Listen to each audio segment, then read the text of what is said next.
Welcome to the Story Learning Podcast, regular doses of language learning tips and motivation to help you become fluent in any language. With me, Olly Richards. For language programs, books, free resources, and much more, visit StoryLearning.com.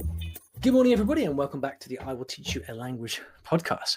I got a great one today. We talk a lot about getting language tutors and speaking practice and stuff like that for your new language. And we haven't talked that much about how to know whether or not the tutor you've got is any good, because let's be honest, there's a fairly low barrier to entry in the language teaching industry. Pretty much anyone can start tutoring a language anytime they want, and that's not necessarily a bad thing, because lots of fantastic teachers are just really real naturals, and I've been lucky enough to meet many of them over the years. But it is handy as the student to know whether or not the tutor that you have is a good one. So we're going to be getting into that in today's episode. And without any further ado, let's get into today's session. And this came from a question from Karen, who asked me recently, Ollie, how do you know whether your language tutor is any good? You know, this teacher who you're paying to supposedly help you learn the language, how do you spot a keeper? How do you know whether they're actually helping you to learn the language or not? So I'm going to give you 8 signs that they're good. Let's get into it. Number 1, first of all, they should make you feel comfortable. And this is the most important thing of all. It may seem obvious to some people, but lots of people never even book their first language lesson because the thought of speaking their language with somebody else is terrifying. Right? And this is really, really common. And so the number 1 goal of a language tutor has to be to make the learner feel comfortable and at ease. Because if you're tense, if you're stressed, then you're never going to be able to relax enough to actually learn. Your brain learns when it's in a relaxed state. So the language teacher's number 1 goal has to be to put the student at ease and help them relax. And this all comes down to your ability to be what's called a sympathetic listener. And a sympathetic listener is someone who will listen to you as you speak, really do their best to understand, interact with you, even if you're slow, even if you make mistakes, make you feel comfortable as you're speaking, and encourage you to relax and to try and speak however difficult it may be. So that's job number 1 for a teacher. If your teacher makes you feel that way, they make you feel good and relaxed, then that's already a very good start. Number 2 is a teacher who works with your interests. What you don't want is a tutor who kind of just brings their pre-prepared lessons into the classes. Right now, we're going to do this. A great teacher gets to know their student. They get to understand what it is they like, what they don't like, how they prefer to learn, the kind of activities that they like to do. But above all, like when you understand your students, what your students are interested in, then you can design lesson materials and topics around that. So if your tutor is working with you with things that interest you, then that is a fantastic sign. Number 3 is teachers who use different correction techniques. Now, the kind of classic is the kind of, we've all had teachers like this who will just, every time you make a mistake, they'll just jump on it and correct it. And I think a lot of students actually like this. They kind of feel that unless the teacher is correcting every mistake that I make, then they're not doing their job properly. So I think often teachers get a little bit conditioned to do that by students who expect it. But good teaching is about knowing how and when not to correct. And there are lots of different ways of correcting. You can just give a spot correction. You can make a kind of gesture, like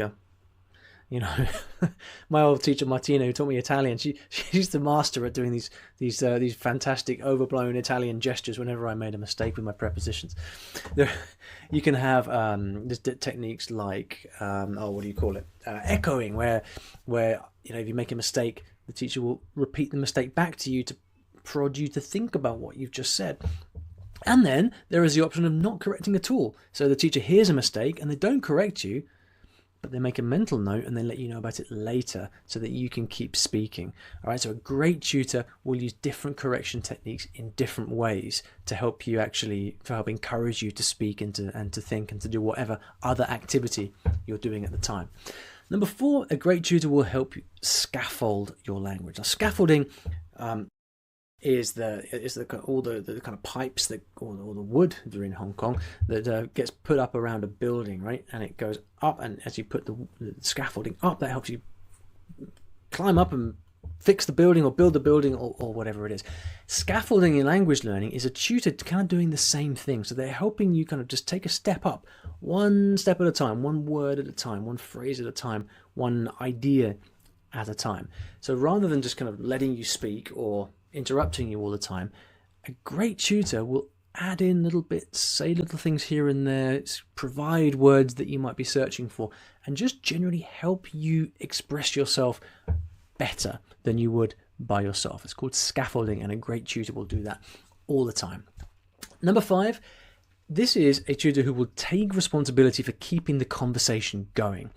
You know, when you first meet a new tutor and you're kind of getting to know each other and you're just having a bit of chit chat, I've had tutors in the past who will, when the conversation runs dry, they'll just kind of sit there and say, okay, well, let's go and do some grammar now, or whatever.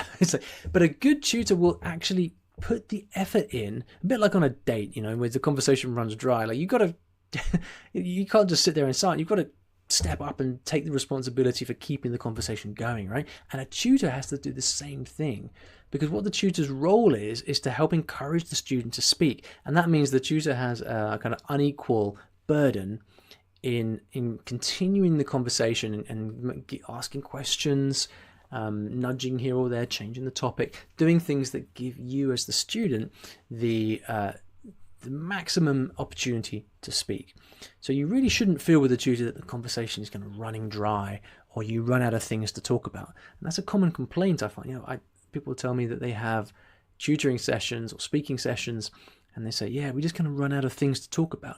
A really good tutor, with a really good tutor, that won't happen, because they will do everything they need to do to help you keep speaking and keep communicating. So that's number 5. Number 6, a great tutor will find fantastic, interesting, engaging material for you to use or in class, but also out of class. And my favorite tutors are the ones who will get to the end of the lesson and then they'll say, okay, Ollie, here is some stuff to go and do outside class. I found this fantastic article for you to go and read, or whatever. A great tutor will do that, because a great tutor knows that the real learning doesn't happen in the lesson. The real learning happens after the lesson, when you go off and you learn in your own time. So if you find that your tutor's giving you cool stuff to use outside the lesson, that's a very good sign.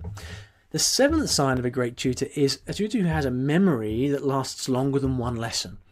So ideally what you should find is that if you make a mistake or you learn a new word in lesson 1, the teacher will remember that in lesson 2, 3, 4, 5, 6, 7, 8, 9, 10. And even a few weeks later, the teacher will kind of have this ongoing running memory of the things that you know and the things that you don't know, the stuff that you're learning, the grammar that you find difficult, the mistakes you make, and they will help, they will work with that over time. Because again, a good teacher knows that learning is not something that happens instantaneously. It happens over time as you kind of keep coming back to it and you work with it. You work with language more and more. And so a great tutor will bring words back one lesson after the next to help you learn them. They'll spot mistakes that you made before. So they've got a what you could call like a multi-lesson memory. And it could just be that they remember it.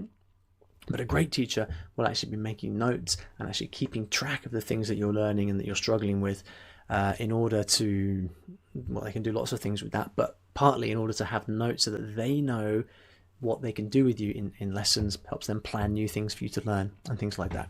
And lastly, the 8th and final sign, there are probably many more, but I'm giving you 8 today.